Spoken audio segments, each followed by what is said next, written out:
দৃশ্যটা একটু দেখি। হযরত আয়েশা সিদ্দিকা রাদিয়াল্লাহু তাআলা আনহা দরজাটা খুলে দিলেন, বিশ্বনবীর মাথাটা উঁচু করে ধরলেন। আল্লাহর নবী নামাজের দৃশ্যটা দেখতেছিলেন, নামাজের দৃশ্য দেখতেছেন, বিশ্বনবীর চোখে পানি এসে গিয়েছে।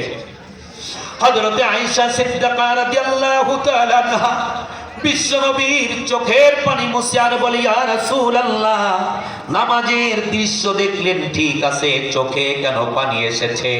আল্লাহর নবী বললেন, আয়েশা রে, এটা কোনো কষ্টের পানি নয়, দুঃখের পানি নয়, বেদনার পানি নয়, এটা হচ্ছে তৃপ্তির পানি, আনন্দের পানি।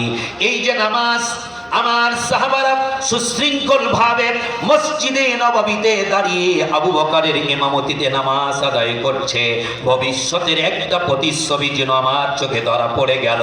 কিয়ামত পর্যন্ত আমার আনেওয়ালা উম্মতেরা এভাবে সুশৃঙ্খল ভাবে দাঁড়িয়ে তারা নামাজ কায়েম করবে। আমার ভাইরা, বিশ্বনবী কখনো হুশ কখনো বেহুশ, এক পর্যায়ে